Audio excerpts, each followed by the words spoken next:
육조단경. 육조단경은 법보단경이라고도 하며 당나라 때 소지의 대범사에서 육조 해능대사가 법을 전해받은 과정과 제자들과 대중들을 위하여 법을 설한 내용을 제자 법회가 정리하여 집대성한 것입니다. 육조단경은 내용이 간결하면서도 부처님의 가르침을 잘 나타내어 우리나라뿐만 아니라 중국이나 일본, 대만 등에서도 많이 읽혀진다고 합니다. 이 경전에서 강조하는 것이 세 가지 측면이 있는데, 첫째는 부처님 이래 전수되어 온 시민, 즉 부처님의 마음을 전수받은 자라는 것입니다. 그래서 남종선을 이어받은 선불교는 법맥을 중요시하는 학풍이 생겨났습니다. 둘째는 자신의 성품을 바로 보라는 견성을 강조하였습니다. 자신의 본래 성품은 청정한 것이니 이것을 바로 보면 곧 깨달음에 이른다고 하였습니다.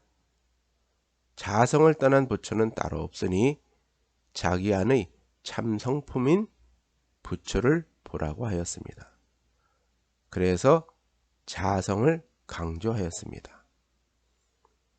셋째는 도노의 수행법을 강조하였는데, 도노는 선정의 요체로서 서서히 깨달음에 이르게 하는 점수는 주로 교종에 의한 것인데 반해 한순간에 깨닫게 하는 도노가 선종의 수행 방법이며, 이것은 해능의 육조단경에서 시작되었다고 볼 수가 있습니다.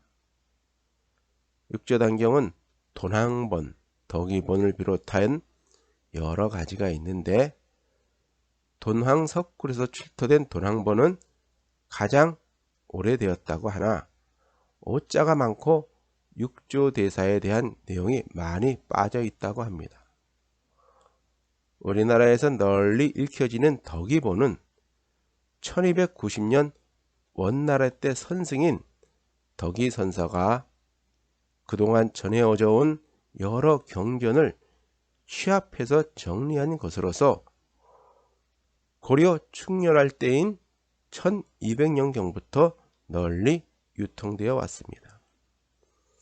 육조단경을 종지로 삼은 것은 고려 때 진울이었는데, 자신이 머물던 송광사의 산 이름까지 조계산으로 바꾸었다고 합니다. 우리나라 불교 대표 종단인 조계종도 보림사, 현 남하선사라고 합니다. 보림사가 있는 조계라는 지역에서 비롯되었습니다. 법회의 서문. 육조대사의 이름은 해능이다. 부친의 성은 노씨이며 이름은 행도이고 모친은 이씨인데, 당나라 정관 12년 무술세 638년 2월 8일 자시의 대사를 낳았다. 그때 미세한 빗줄기가 공중으로 솟아오르고 기이한 향이 방 안에 가득하였다. 날이 밝을 무렵 두 스님이 찾아와 대사의 부친에게 말하기를, 간밤에 태어난 아기 이름을 앞 글자는 해로 하고 뒷 글자는 능으로 하는 것이 좋겠습니다 라고 말하였다. 부친이 말하기를, 어찌해서 해능이라 하는 것입니까? 스님이 말하였다. 해란 법으로 중생들을 사랑하고 베푼다는 것이고, 능이란 불사를 잘 이룬다는 것입니다. 말을 마치고 밖으로 나갔는데 어디로 갔는지 알 수가 없었다. 대사는 젖을 먹지 않았는데 밤에 신인이 와서 감노수를 먹여주었다. 성장하여 24세에 경을 듣고 도를 깨우치고는 황매로 가서 인가를 청하였다. 오조는 대사가 그릇이 될 만하다고 여기고는 의발과 법을 부축하여 조사의 자리를 잇게 하였다. 그때가 용삭 원년 신유세 661년이었다. 대사는 남쪽으로 돌아와 16년을 숨어 지내다가 의봉 원년 병자정월 8일에 이르러 인종법사를 만났는데 인종법사는 대사의 종기를 깨닫고 부합되었다. 그달 15일에 사부 대중을 널리 모아놓고 대사의 머리를 깎았다. 2월 8일 일임난 대덕들을 모두 모아서 구족계를 주었는데 서경의 지광율사가 수계사, 소주의 해정율사가 갈마사, 형주의 통응율사가 교수사, 중천축의 기다라율사가 설계사, 서국의 밀다 삼장이 증계사였다. 그 계단은 송조 때 군하 발타라 삼장이 창건하고 비를 세워서 후에 육신보살이 여기서 계를 받을 것이다 라고 써놓았다. 또 양나라 청감 원년 502년에 지약 삼장이 스스로 서축국, 인도라고 하지요. 서축국에서 배를 타고 바다를 건너왔는데 그곳에서 보리서 한 구를 가져와 단 옆에 신고 예언하면서 기로하기를 170년 후에 육신보살이 나무 아래서 상승의 법문을 펼쳐서 한량없는 중생을 제도하고 부처님의 마음도장을 진실하게 전하는 법주가 될 것이다 라고 하였어요. 대사가 이곳에 와서 머리를 깎고 계를 받고 단전의 법지를, 단전은 스승이 한 제자에게만 법을 전해주는 것으로 이때 의발을 함께 전해주어 법의 심표로 삼는 것을 말합니다. 단전의 법지를 사부 대중에게 열어 보이니 옛 예언과 꼭 들어맞았다. 다음에 봄 대사는 보림으로 돌아간다고 대중들에게 말하였다. 인종과 승려, 백성 등 전송하는 자가 1000여 명이나 되었다. 곧장 조계에 도착하니 형제의 통일사가 하긴 수백 명과 함께 대사에 의지하며 머물렀다. 대사가 조계 보림사에 도착하여 보니 절집이 낡고 협소하여 많은 대중들을 수용하기가 부족하여 넓히려고 마을 사람인 제가 불자 진화선을 찾아가 여쭈었다. 노승이 단월에게 자구할 땅을 구하고자 하는데 되겠습니까? 여기서 단월은 사찰이나 승려에게 시주하는 사람을 말하고 좌구는 수행자가 안거하거나 누울 때 쓰는 도구를 말합니다. 진화선이 말하였다. 화상의 좌구는 얼마나 넓으면 되겠습니까? 대사가 좌구를 꺼내어 보여주니 진화선이 그렇게 하라고 하였다. 대사가 좌구를 한번 펼치니 조계 사방 경계를 다 덮었는데 사천왕이 몸을 나타내어 사방을 진압하고 앉아 있었다. 지금 절 경내에 있는 천왕룡은 이로 인하여 이름이 붙여진 것이다. 진화선이 말하였다. 화상의 법력이 광대함을 알겠습니다. 다만 저희 고조 분묘가 모두 이곳에 있으니 후에 탑을 세울 때 그대로 남겨두기를 바랍니다. 나머지는 모두 내어드릴 터이니 영원토록 보배로운 절이 되기를 바랍니다. 그런데 이 땅에는 살아있는 용과 흰 코끼리가 나오는 지맥이 있어서 높고 낮은 지형 그대로 절을 짓되 땅을 깎아 지형을 훼손하지 마십시오. 하늘은 평정할 수 있지만 땅은 평정할 수 없을 것입니다.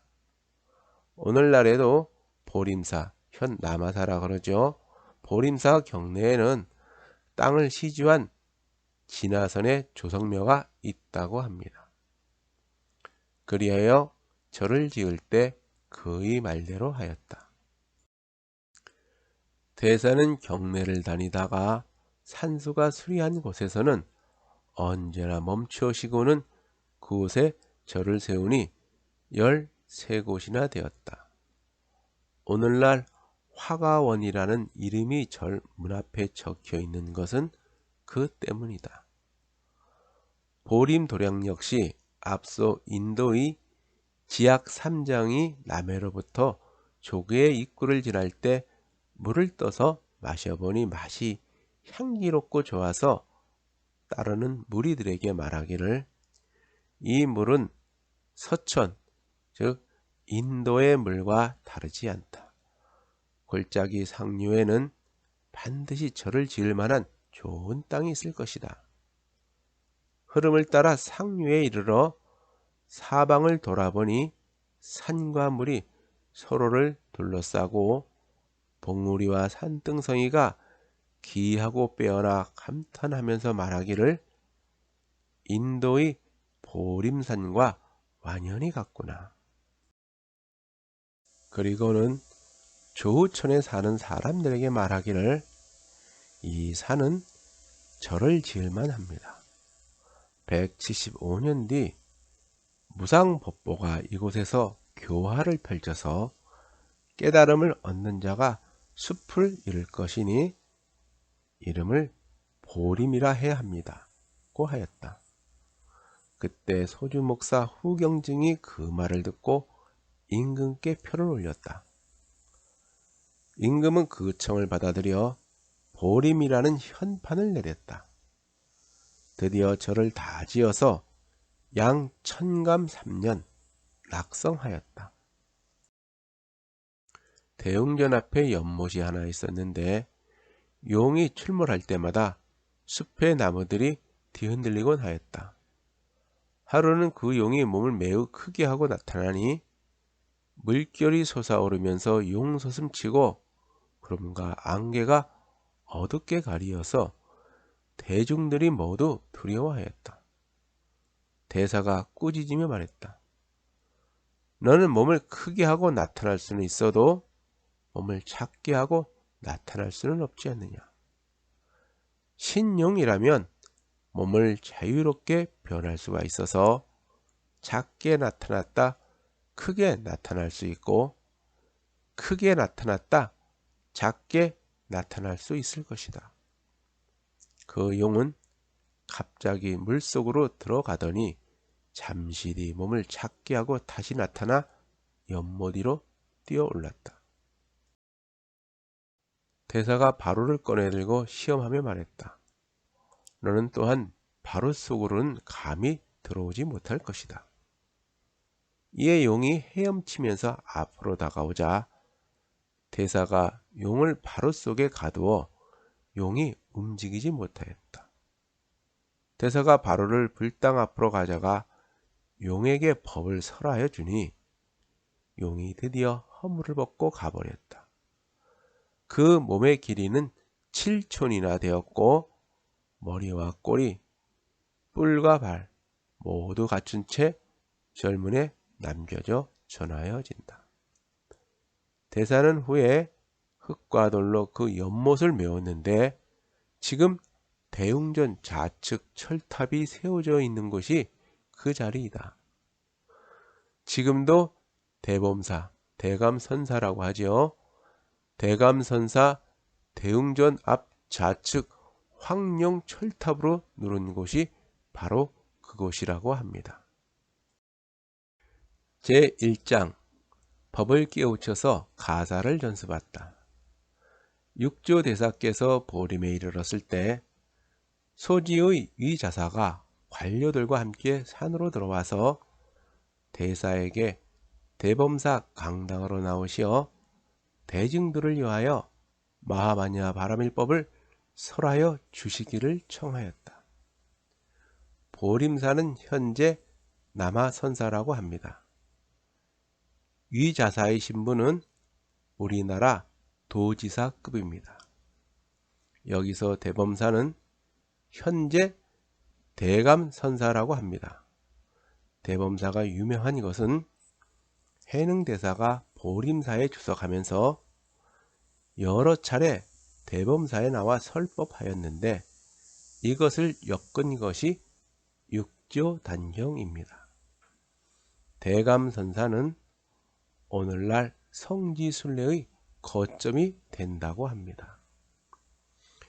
대사께서 법자에 오르시니 자사와 관료 30여인, 유학을 따르는 학사 30여인, 비고와 비구니, 도인과 속인들이 1000여인과 함께 예를 올리고 법문을 듣기를 원하였다. 여기서 유학자는 공자의 가르침과 유교 경전을 공부하는 사람들이고, 도인은 노장 사상이나 도교를 믿는 사람들입니다. 이들이 스님의 불법을 듣기 위해 산중으로 왔다는 것은 그 당시에는 배움에 있어서는 유불선을 구분하지 않았다는 것을 보여줌으로써 우리나라 조선시대와는 크게 다르다는 것을 알 수가 있습니다. 잠시 당나라 때의 시대 등을 한번 살펴봅시다. 당시에는 유교와 노장사상이 널리 퍼져 있었으며 이조 해가와 신수대사도 유학과 노장사상을 깊이 공부했다고 합니다.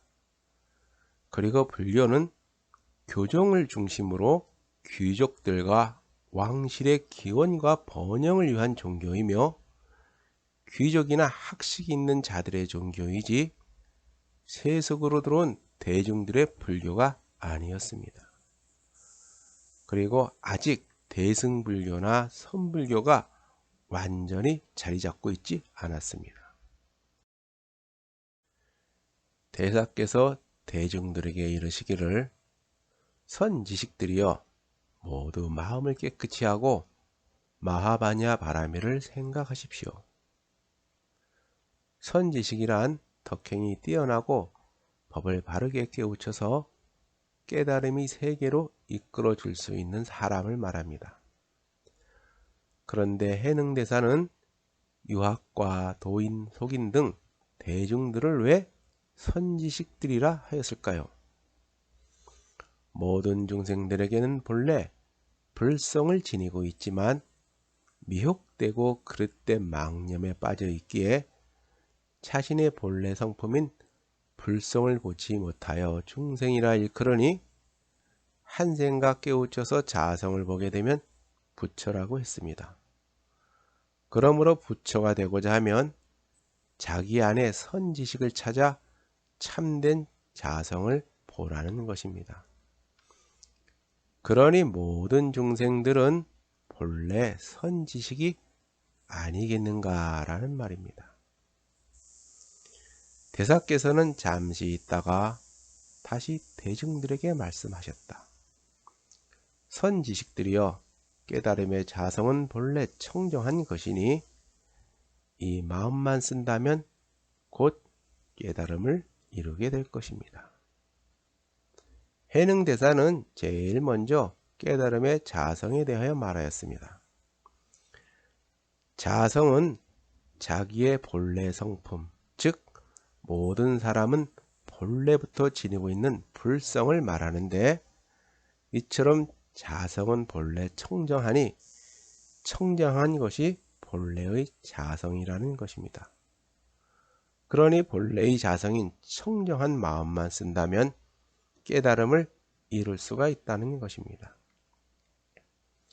이처럼 깨달음이란 청정한 마음을 보는 것인데 여기서 청정이란 무엇인가요? 청정하다는 것은 맑고 깨끗하다는 뜻이나 맑은 것이 있다고 하면 더러운 것이 있고, 더러운 것이 있다고 하면 맑은 것이 있으니, 본래는 맑은 것도 더러운 것도 없는 것을 청정하다는 것입니다. 청정하다는 것은 자기가 만들어낸 상이라는 것입니다. 이처럼 청정하다는 것도 하나의 상이니, 청정하다는 상을 세우면 그 상에 갇히게 됩니다. 자성이 청정하다는 것은 본래 맑은 것도 더러운 것도 없는 것을 청정하다고 하는 것입니다. 노자는 고유무 상생이라 하여 유와 무, 즉 있음과 없음은 함께 생겨난다고 하였습니다. 선함과 악함, 옳음과 그릇됨이라는 것은 함께 생겨난다고 하였으니, 맑은 것과 더럽다는 것은 함께 생겨난다는 것입니다. 그래서 자성이 청정하다는 것은 맑음도 더러움도 본래 없는 것을 자성은 청정하다는 것입니다. 선지식들이여, 이제 저 해능이 지내온 행적과 법을 얻게 된 사유를 들어보십시오. 여기서 해능은 먼저 자신이 누구인지를 밝혔습니다. 대중들은 해능이 누구인지, 깨달음에 이르렀는지, 또 법은 누구에게 전수받았는지를 아직 모른다는 겁니다. 그래서 자신이 누구이며 자신의 지나온 행적과 법을 얻게 된 사유를 밝힌 것입니다.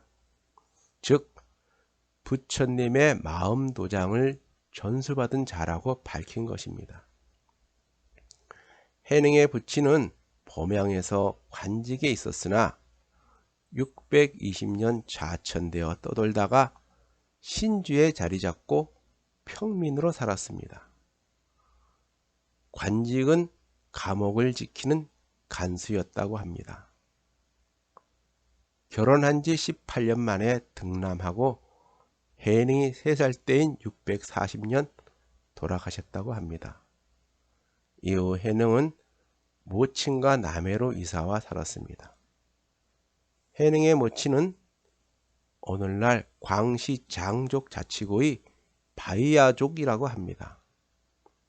당시 신주 원주민은 남방의 민족, 즉 남만이나 간료라고 부르면서 멸시를 받았습니다. 저의 부친은 본관이 범양이며 좌천되어 떠돌다가 영남으로 내려와 신주 백성이 되었습니다. 이 몸은 불행하여 부친은 일찍 돌아가시고 늙으신 모친만 홀로 남았습니다.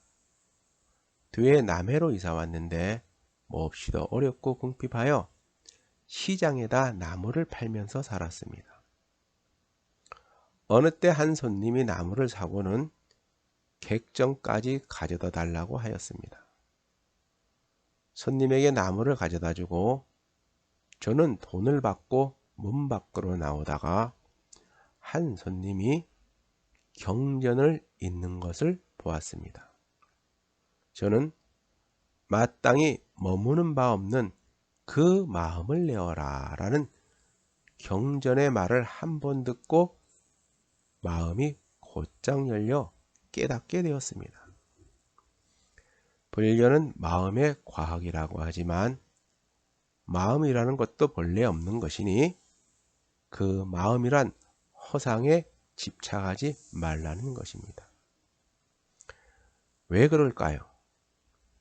요즘 심리학은 마음의 실체를 알려고 하기보다는 뇌와 신경과학을 공부한다고 합니다. 우리가 마음이라는 것도 사실 우리 뇌에서 비롯되는 것이며 우리의 정신세계를 지배하는 생각과 감정, 의식은 우리 뇌 속에 있는 신경세포들의 전기에너지 흐름으로 인하여 비롯되는 것이니 마음이라는 것도 실체가 없는 허상이라는 것입니다. 우리 뇌에는 1000억 개가 넘는 뉴런이라는 신경세포로 이루어졌으며 우리 정신세계를 지배하는 생각이나 감정, 의식 등은 뇌 속에 있는 신경세포들이 전기 에너지 흐름으로 비롯된다고 합니다.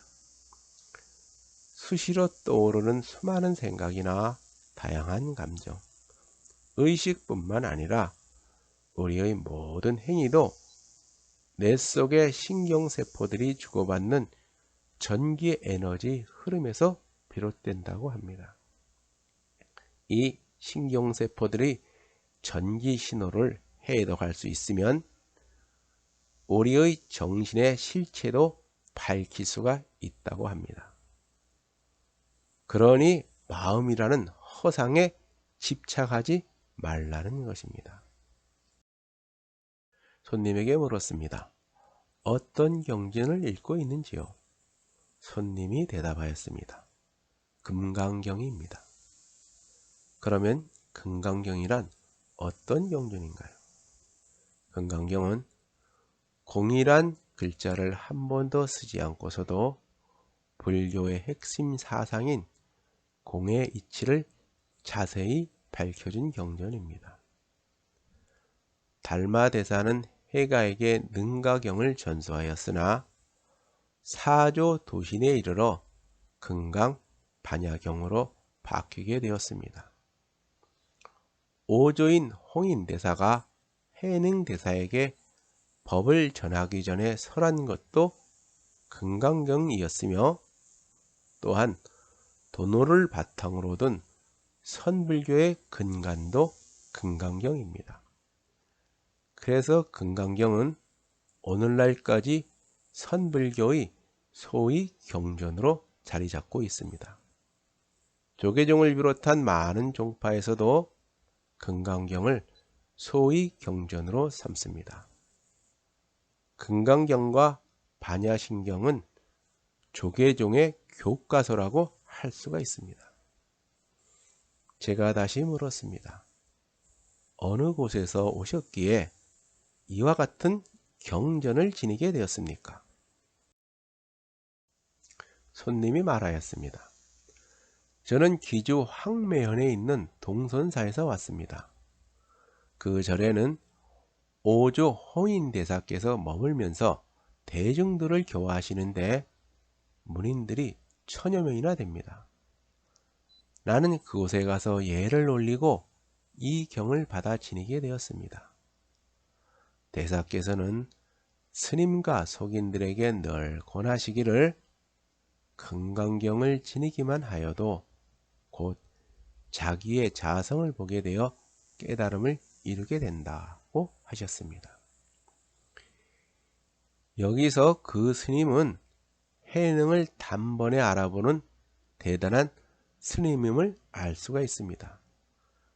자신은 경을 읽고 있을 뿐인데 웬 낯선 사람이 와서 그 경전의 뜻을 듣고 그와 같은 귀한 경전을 어디서 구하게 되었는지를 물으니 한편으로는 반갑고 또 한편으로는 기이하다고 생각하였을 겁니다.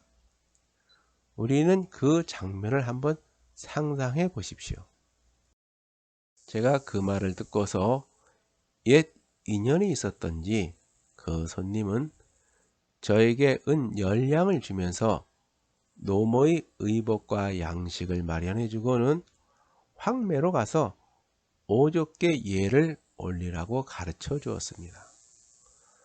저는 노모를 편안히 모신 뒤 곧바로 모친과 작별을 하고 30여일 남짓하여 황매에 도착해서 오조께 예를 올렸습니다. 어떤 판본에는 객점 주인이 주었다고 하고 다른 판본에는 나무를 산 안도송이란 사람이 주었다고 하지만 객점 주인이나 안도송이란 사람이 선뜻 돈을 줄 턱이 없지 않겠습니까? 여기서 손님과 해능의 기연을 보면 우리는 살아가면서 인연의 소중함을 깨닫게 됩니다. 부모와 자식 간의 인연, 부부와의 인연, 친구와의 인연, 여행을 하다가 우연히 만나는 인연 등 우리는 헤아릴 수 없는 수많은 인연 속에서 살아가고 있습니다. 나의 몸 하나하나에도 수많은 인연으로 이루어졌으며 지금의 내가 있기까지는 수억 겁의 인연을 통해서 지금의 내가 된 것입니다. 왜 그러한지 한번 살펴봅시다. 나의 몸을 이루고 있는 수많은 원소 하나하나에는 우주의 긴 역사가 숨겨져 있고 내 몸속에는 오랜 진화의 여정이 깃들어 있기 때문입니다. 우리 몸을 이루고 있는 원소 중 가벼운 원소는 과거 137억 년 전 우주가 생성될 당시에 만들어졌으며 무거운 원소들은 수십억 년 전 어느 별 속이나 별의 폭발 과정에 만들어져서 우주를 이곳저곳 떠돌다가 우연히 지구에 내려앉아 그것도 아주 우연히 우리 몸의 일부가 된 것입니다. 또한 지금의 나의 모습이 되기까지는 45억 년 전 지구가 생긴 이래 수십억 년에 걸쳐 진화의 오랜 여정 속에 수많은 종과 세대를 거쳐 지금의 내가 된 것입니다. 이처럼 지금의 내가 된 것은 물리학적 필연과 생물학적 우연이라는 오랜 과정을 거쳐서 지금의 내가 된 것입니다. 이러니 작은 인연 하나 소중하지 않는 것이 없다는 것입니다. 지금의 내가 되기까지는 온 우주가 개입되어 있는 것입니다. 이게 얼마나 경이롭고 신비로운 일입니까? 그것은 나 자신뿐만 아니라 길가의 풀 한 폭이나 작은 벌레 한 마리조차 신비롭고 경이로운 존재임을 알게 되어 나 자신뿐만 아니라 지구상의 모든 것은 귀한 존재임을 깨닫게 됩니다. 신주에서 동선사까지는 2000리 약 800km가 넘는 거리인데 해능은 그 먼 거리를 30여일 동안 쉬지 않고 단숨에 갔다는 것은 홍인대사를 만난다는 기대감이 얼마나 큰지를 알 수가 있습니다.